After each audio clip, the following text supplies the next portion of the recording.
Bueno, seguimos aquí en nuestro diálogo, debate aquí en Dominó. Le habíamos dejado planteada la pregunta, bueno, es un directivo de la CGT, del gremio de canillitas, sobre el tema de la inflación y su repercusión sobre la paritaria.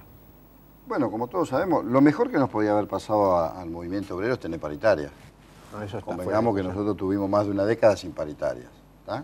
O sea, sufrimos esa aberración. Salarios fijados por decreto. Exactamente. Y cada gremio va a discutir, obviamente, lo que considere para su actividad. Ahora, tengamos en cuenta una cosa, Ismael, también, que no todas las actividades son iguales, que las asimetrías están, se habló en la mesa anterior, que hay actividades que tienen un retraso también que viene de muchos años, que no podemos establecer un número por establecerlo sistemáticamente. Entonces, cada gremio va a discutir su paritaria. De hecho, ha habido una modificación y ha habido, sobre todo desde comienzo de año, ha habido una disparada en lo que es la canasta familiar. Y creo que esto tiene un componente que quizás en la mesa anterior no se discutió, que Artemio no lo manifestó, que tiene que ver con el oligopolio o monopolio, sobre todo de la canasta familiar. Nosotros tenemos sectores concentrados como puede ser el aceite, la harina, hasta podemos hablar de las naftas, donde nosotros encontramos con una empresa, dos empresas o tres empresas que fijan y determinan en realidad los precios.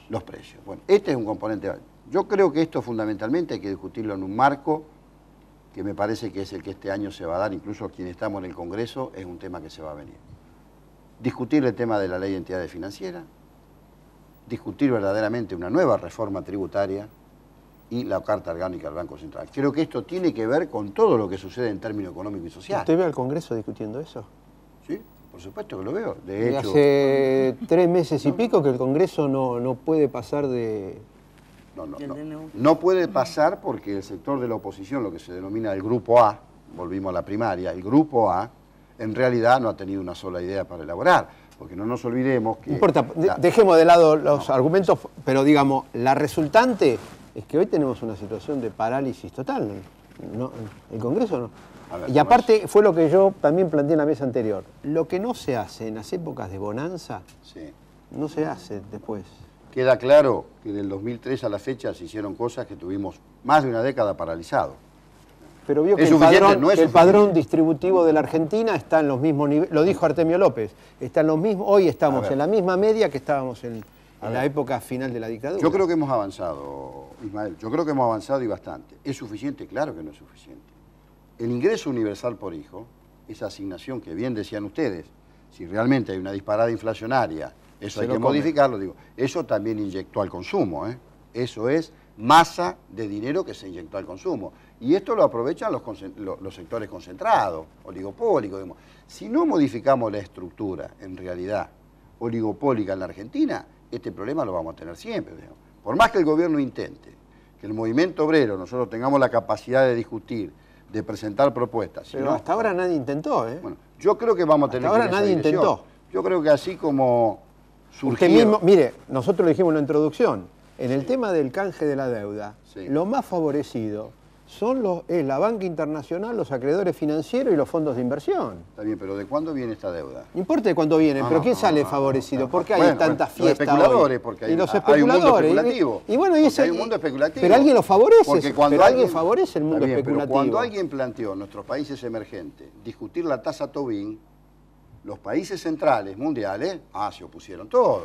La centralidad mundial económica se opone. La crisis financiera y la timba internacional, ¿quién la generó? Los países centrales, que son los más afectados. Usted lo decía en el comienzo del programa. ¿Qué está pasando en Grecia? ¿Qué está pasando en Portugal? ¿Qué está pasando en España?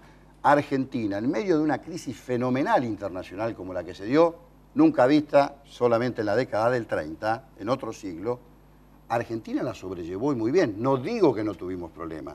Digo, pero ¿cómo la sobrellevaron los otros países? En cualquier estadística y en cualquier consultora internacional dice China, Brasil y Argentina fueron los que mejor soportaron la crisis económica financiera internacional. Digo, esto hay que ponerlo en la balanza. Pero eso después lo discutimos porque usted sabe que cuando hablamos de estadística no sabemos con qué estadística estamos midiendo las cosas, ¿no? Porque al INDEC le da crecimiento en el 2009 y a los otros le da caída de 3 puntos del PBI en el 2009. Pero digo, volviendo al tema de la paritaria, en la CGT... Vamos a discutir por gremio, vamos a discutir lo que cada gremio considere que necesita adecuar digamos, en su salario y en sus condiciones laborales, porque no solamente discutimos salarios, sino condiciones laborales. Eso sí, reconocemos que hay actividades que están más atrasadas que otras, pero también que se reconozca que hay actividades que salarialmente crecieron mucho. Hay salarios... Ahora, lo quiero llevar a otro plano, ya que hay una dirigente que está vinculada a la CTA y usted de la CGT. ¿Cómo queda el tema de la organización sindical de los trabajadores, teniendo en cuenta los fallos que ha habido de la Corte Suprema, etcétera? La compañera... Bueno, a ver, los fallos que ha habido de la Corte Suprema, que hoy deberían estar plenamente en vigencia tanto para el sector público como para el sector privado, en realidad puede llegar a tener algún grado de incidencia solamente en el sector público. Esto es, uno lo ve a las claras, en el sector público, en el caso de los estatales, se pueden sentar, pueden coexistir UPCN y ATE, por ejemplo, tranquilamente en cada provincia, en cada lugar, con reconocimiento, incluso con muchos mayores afiliados, algunas veces en algunos lugares por parte de ATE que UPCN. Ahora, esto trasladado al sector privado no existe. En el sector privado, que es donde sí son paritarias que condicionan, y esto depende mucho de la actividad, también depende mucho de la rentabilidad que tiene cada empresa y donde se puede producir verdaderamente que esto de lo que gana, la ganancia que tiene la patronal puede ser trasladada al bolsillo de los trabajadores dependiendo de la capacidad de movilización que tengan y la correlación de fuerzas. Ahí la CTA no entra. Ahí es solamente la CGT. Ahí se dice, hay argumentos que dicen... El monopolio claro, de la representación sindical. Bueno, frente a ese monopolio hay sectores que dicen hay que preservar la unidad sindical y si se abre la representación sindical, el movimiento obrero se atomiza. ¿Qué responden ustedes a este argumento que, bueno, lo deben haber escuchado más de una vez? Bueno, primero que alguien me cuente en qué época de la historia de la Argentina el movimiento obrero fue único y fue monolíticamente sentado frente a una patronal. Sí, a la hora de discutir una paritaria en el sector privado, ¿se sienta un solo sindicato? Sí, a ver, en primer lugar, yo creo que hay pocos países del mundo que tengan la democracia sindical que tiene Argentina. Le doy con números, hay que hablar con datos, ustedes que les gustan los números y usted que maneja la economía. Pero la ley todavía no la corrigen, no la modifican, y eso que viene en la inspección de la OIT ahora. Es simple. Bueno, bienvenida a la inspección de la CGT. ¿Por qué usted dice que hay democracia sindical? Porque a la hora de discutir, si yo quiero formar un sindicato y tener una representación, no puedo. Se lo explico. Usted coteja, tiene la posibilidad de cotejar. A ver, Argentina tiene 3.000 organizaciones, no. 3.000 organizaciones sindicales, 1.480 con personería gremial, y casi 1.400 con simple inscripción gremial. Hay más de 60.000 dirigentes sindicales. Si eso no es democracia sindical... Ahora, no confundamos con el modelo chileno. En Chile... No digo a la hora de discutir, porque hay unas son simplemente inscriptas y otras tienen personería. Pero usted tiene la posibilidad de cotejar de acuerdo a la ley. La que tiene más representación hoy puede ser la CGT con personería gremial y la CTA con simple inscripción, y mañana puede ser la CTA... Perdóneme, sí. Ismael. En Chile, no confundamos esto. En Chile, usted con 16 trabajadores...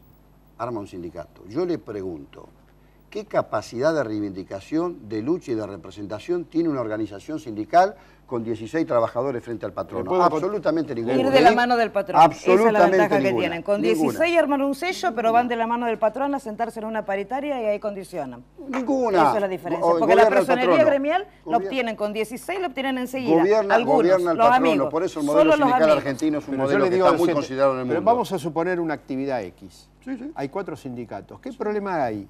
Que los 4 tienen representación y a la hora de discutir en una paritaria o en cualquier cosa se sientan las 4 a discutir. ¿Y cuál es el problema que hay para cotejar? Digamos, ¿cuál es el problema que usted, la organización con más representación tenga? No hay favoritismo. No cotejan, es porque en el Estado no cotejan. Yo te puedo dar el ejemplo de nuestra paritaria, por llamarle de alguna manera, donde dicen, por ejemplo, no sentaron a la UDA diciendo que la UDA tiene docentes universitarios afiliados, cuando si hay, vos pusiste el ejemplo de 15, 16, 17, bueno, la UDA si tiene 8 en todo el país, es mucho. Sin embargo, ¿quién lo trajo? ¿Quién lo sentó a la UDA en nuestra mesa? El gobierno. Del mismo modo que sentaron a otras representaciones. Esos que tienen la UDA, ¿tiene personería gremial? Pero no tienen afiliado, no tienen ámbito de representación. Pero tiene personería gremial. Pero la tienen de la época de la dictadura, más vale. ¿Y ustedes no tienen personería gremial? Nosotros la obtuvimos a partir de ir en queja a la OIT, a partir de hacer movilizaciones de crédito un poco, nos la dieron el año pasado.